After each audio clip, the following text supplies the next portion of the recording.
Oke, sebelumnya Assalamualaikum warahmatullahi wabarakatuh.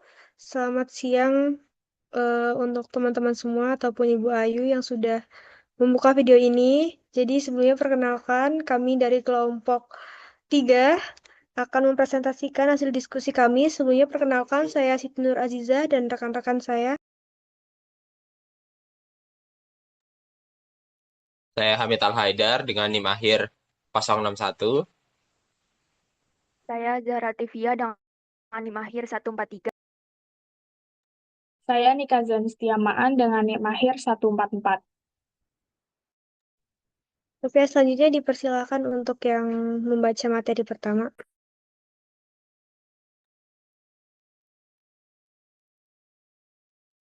Boleh digeser? Ya.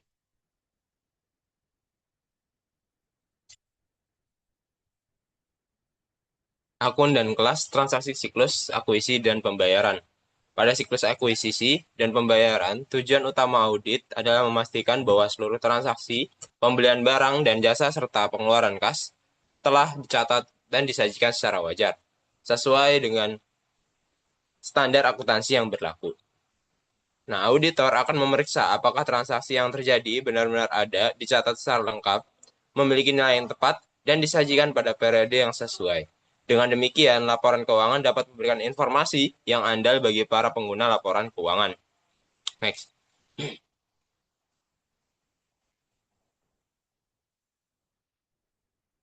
Nah, di sini ada kelas transaksi dalam siklus. Dalam siklus akuisisi, ada pembayaran terdapat 3 kelas transaksi utama. Yang pertama yaitu akuisisi barang dan jasa, yaitu proses perusahaan memperoleh barang atau jasa dari pemasok yang menimbulkan kewajiban untuk membayar. Lalu yang kedua ada pengeluaran kas, yaitu proses pelunasan kewajiban kepada pemasok melalui pembayaran kas atau transfer bank.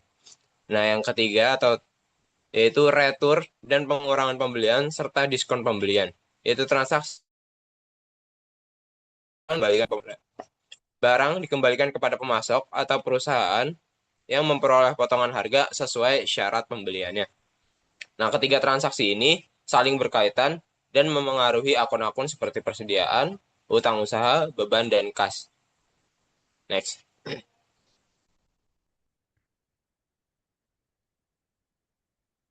Nah, di sini ada fungsi bisnis dalam siklus. Dalam siklus akuisisi dan pembayaran, terdapat beberapa fungsi bisnis yang saling terintegrasi. Yang fungsi pertama adalah pesanan pembelian, yaitu kegiatan mengajukan dan membuat pesanan kepada pemasok berdasarkan kebutuhan perusahaan. Yang fungsi kedua adalah menerima barang dan jasa, yaitu memastikan bahwa barang atau jasa yang diterima telah sesuai dengan pesanan yang dibuat. Fungsi yang ketiga adalah mengakui kewajiban, yaitu mencatat utang yang timbul akibat penerimaan barang atau jasa dari pemasok. Fungsi yang terakhir adalah memproses dan mencatat pengeluaran kas, yaitu melakukan pembayaran atas kewajiban yang telah jatuh tempo serta mencatat transaksi tersebut ke dalam sistem akuntansi. Nah, pemisahan fungsi-fungsi ini penting untuk menciptakan pengendalian internal yang efektif dan mengurangi risiko kecurangan. Next.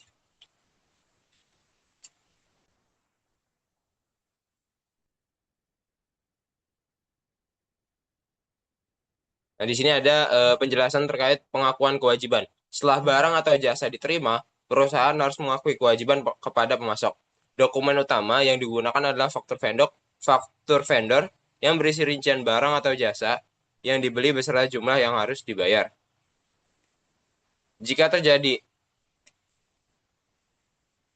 pengembalian barang atau koreksi transaksi, digunakan memo debit sebagai bukti pengurangan utang. Terus selanjutnya ada voucher sebagai dokumen otorisasi pembayaran dicatat dalam file transaksi akuisisi. Nah, informasi tersebut kemudian diposting ke jurnal akuisisi atau listing pembelian, dimasukkan ke file induk utang usaha yang berisi pada akhirnya seluruh data diringkas dalam neraca saldo utang usaha yang digunakan untuk pelaporan dan proses audit. Next.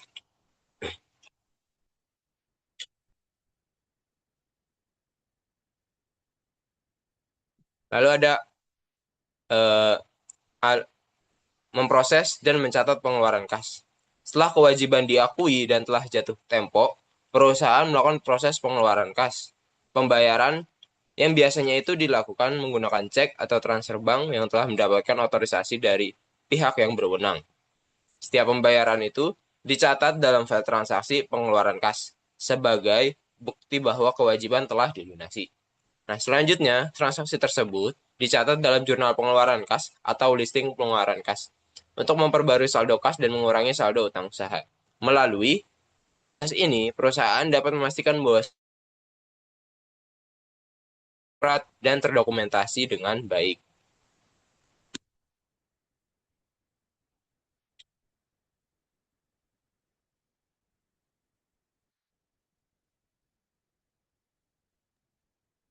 Selanjutnya, metodologi untuk merancang pengendalian dan pengujian substantif atas transaksi. Nah, pada tahap ini, auditor ini merancang prosedur audit untuk memastikan transaksi akuisisi dan pembayaran ini telah dicatat dengan benar dan sesuai dengan pengendalian internal perusahaan. Yang pertama, memahami pengendalian internal. Nah, auditor ini mempelajari sistem dan prosedur pengendalian dalam siklus akuisisi dan pembayaran. Tujuannya adalah untuk mengetahui bagaimana transaksi diproses dan dikendalikan oleh perusahaan. Yang kedua, menilai risiko pengendalian yang direncanakan.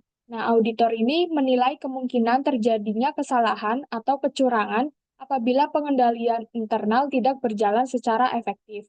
Jadi, semakin tinggi risiko yang ditemukan, semakin banyak prosedur audit yang diperlukan.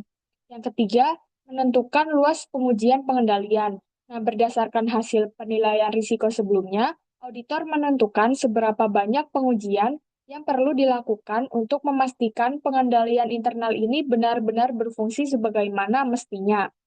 Dan yang terakhir, rancang pengujian pengendalian dan pengujian substantif atas transaksi akuisisi. Nah, auditor ini menyusun prosedur audit untuk menguji apakah pengendalian internal itu berjalan dengan baik dan memastikan transaksi dicatat dengan benar sesuai dengan bukti yang ada. Nah, dari langkah-langkah ini, auditor dapat memperoleh keyakinan bahwa transaksi yang telah dicatat secara benar di laporan keuangan. Next.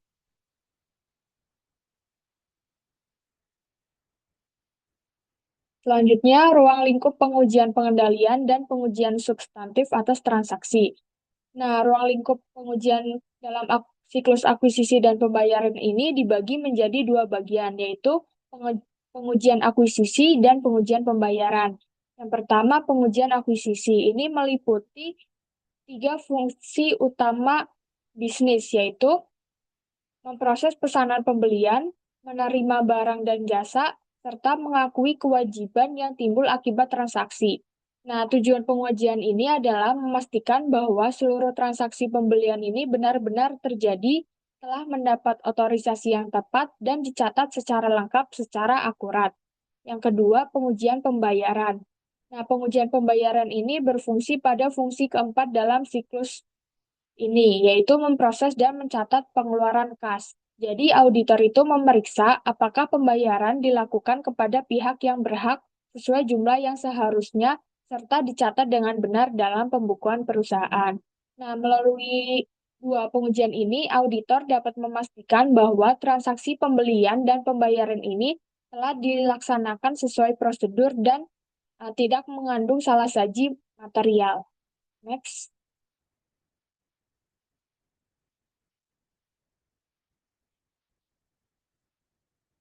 Selanjutnya, pengendalian internal untuk setiap fungsi bisnis. Nah, beberapa pengendalian yang diterapkan dalam siklus akuisisi dan pembayaran ini untuk mengurangi risiko kesalahan maupun kecurangan. Yang pertama ada otorisasi pembelian. Nah, ini tuh setiap pembelian barang dan jasa harus mendapatkan persetujuan dari pihak yang berwenang. Tujuannya itu untuk memastikan bahwa barang dan jasa yang diperoleh adalah demi memenuhi tujuan perusahaan yang diotorisasi dan menghindari akuisisi item yang berlebihan atau tidak diperlukan. Yang kedua, pencatatan yang tepat waktu dan review independen. Jadi setiap transaksi pembelian dan utang harus dicatat tepat waktu berdasarkan dokumen pendukung yang valid. Nah, selain itu dilakukan juga pemeriksaan independen untuk memastikan kebenaran data seperti harga, jumlah, dan syarat pembayaran. Yang ketiga ada pemisahan penyimpanan aset dari fungsi lainnya. Jadi barang yang diterima itu harus dijaga dan diawasi oleh pihak yang berbeda dari bagian pembelian maupun bagian akuntansi. Nah, tujuannya ini agar tidak ada satu orang yang menguasai seluruh proses sehingga risiko penyalahgunaan aset ini dapat diminimalkan. Yang terakhir ada otorisasi pembayaran. Nah, setiap pembayaran juga harus memperoleh persetujuan dari pihak yang berwenang. Nah, penandatanganan cek, pemisahan tanggung jawab untuk menandatangani cek dan melaksanakan fungsi usaha, serta pemeriksaan yang cermat atas dokumen pendukung oleh penandatanganan cek pada saat cek ditandatangani ini merupakan bagian dari otorisasi pembayaran. Next.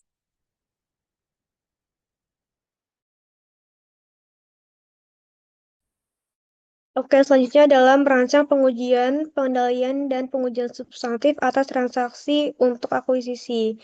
Yang pertama yaitu keterjadian. Jadi, kita tuh memastikan bahwa transaksi yang dicatat itu benar-benar terjadi dan barang atau jasa yang telah diterima tuh benar-benar ada. Kemudian yang kedua ada kelengkapan. Jadi kita di sini memastikan semua transaksi yang terjadi itu semuanya sudah dicatat. Lalu yang ketiga yaitu keakuratan. Keakuratan di sini yaitu kita memastikan nilai transaksi yang dicatat itu udah benar. Lalu yang keempat yaitu klasifikasi, di mana kita tuh memastikan transaksi yang dicatat pada akun itu sudah sesuai. Nah, keempat tujuan ini akan membantu kita sebagai auditor untuk memastikan bahwa laporan keuangan bebas dari kesalahan yang material. Next.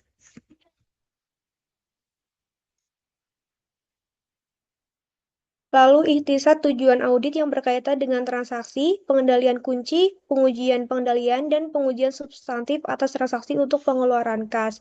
Nah, di sini menunjukkan bahwasannya hubungan antara tujuan audit, pengendalian internal, dan prosedur audit pada transaksi pengeluaran kas. Di sini itu audit mengevaluasi apakah pengendalian perusahaan yang sudah berjalan itu efektif atau tidak. Misalnya seperti adanya otorisasi pembayaran, dokumentasinya apakah lengkap atau tidak, kemudian ada rekonsiliasi bank.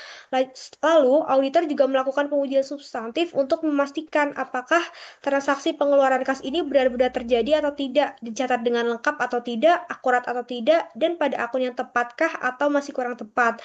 Nah, setelah hal ini dilakukan, auditor ini dapat memberikan keyakinan bahwasanya saldo kas dan transaksi pengeluaran kas yang disajikan ini benar-benar sudah disajikan secara wajar di dalam laporan keuangan.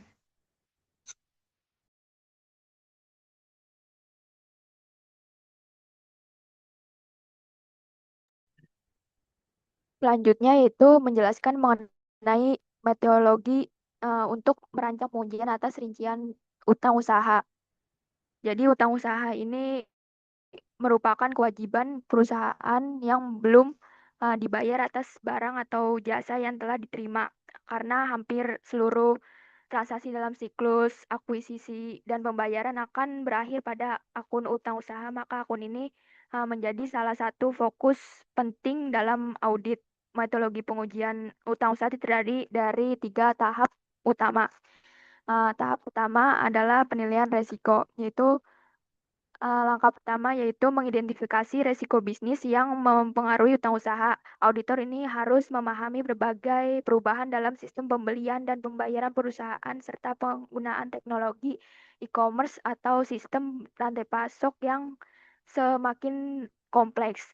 Kemudian perubahan tersebut dapat meningkatkan resiko terjadinya salah saji pada saldo utang usaha. Kemudian langkah yang kedua yaitu menetapkan materialitas kinerja dan menilai risiko inherent. Auditor ini menilai seberapa besar kemungkinan terjadinya salah saji material.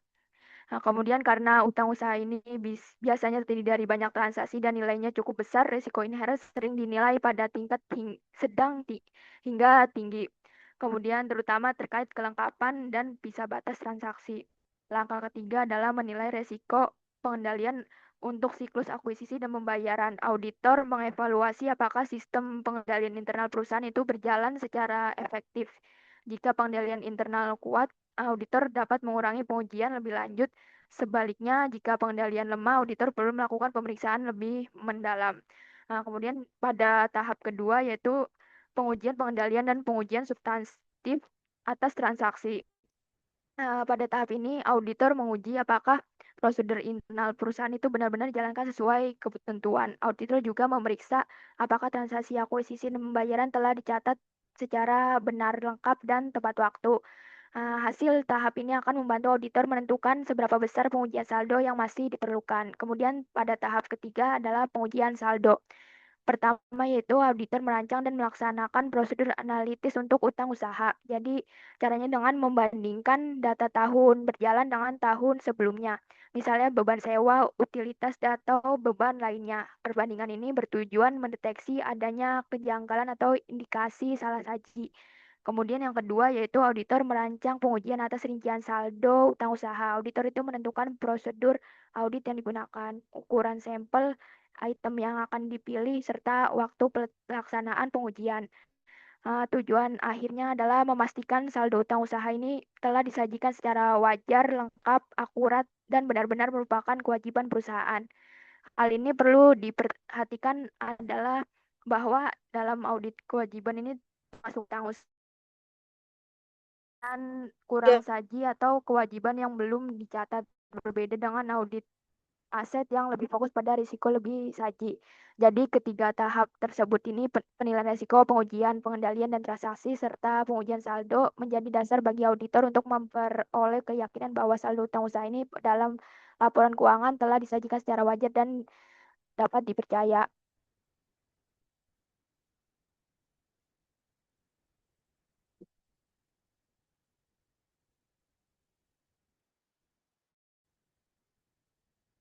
Selanjutnya ada tim dan mengenai metodologi pengujian atas rincian saldo utang yang bertujuan memastikan seluruh kewajiban telah dicatat dengan benar. Pertama yaitu kewajiban setelah periode atau out of period liability test. Pengujian ini dilakukan untuk mendeteksi utang usaha yang belum dicatat atau kurang saji. Dalam prosedur audit yang umum, auditor memeriksa dokumen pengeluaran kas setelah tanggal neraca, menelaah tagihan yang belum dibayar, menelusuri laporan penerimaan ke faktur vendor, mencocokkan laporan vendor dengan saldo utang usaha, serta melakukan konfirmasi kepada vendor jika diperlukan. Kemudian selanjutnya adalah pengujian pisah batas atau cut-off test yang bertujuan memastikan transaksi dicatat pada periode yang benar. Pengujian ini harus dikoordinasikan dengan observasi fisik persediaan agar pencatatan persediaan dan utang usaha konsisten. Kemudian auditor juga memperhatikan persediaan dalam perjalanan, baik menggunakan FOB destination maupun FOB origin. Karena waktu perpindahan kewajiban akan menentukan kapan persediaan dan utang usaha harus dicatat. Untuk memperoleh bukti audit, auditor ini menggunakan faktur vendor untuk memeriksa detail transaksi, laporan vendor untuk mengecek saldo akhir, dan konfirmasi vendor yang paling andal karena berasal langsung dari pihak ketiga. Terakhir, ukuran sampel yaitu dipengaruhi oleh materialitas jumlah utang, risiko pengendalian, dan hasil audit sebelumnya. Semakin lama pengendalian internal perusahaan, semakin banyak sampel yang perlu diperiksa. Dengan prosedur tersebut, auditor dapat memastikan saldo utang usaha ini telah disajikan secara lengkap, akurat, dan sesuai periode yang seharusnya.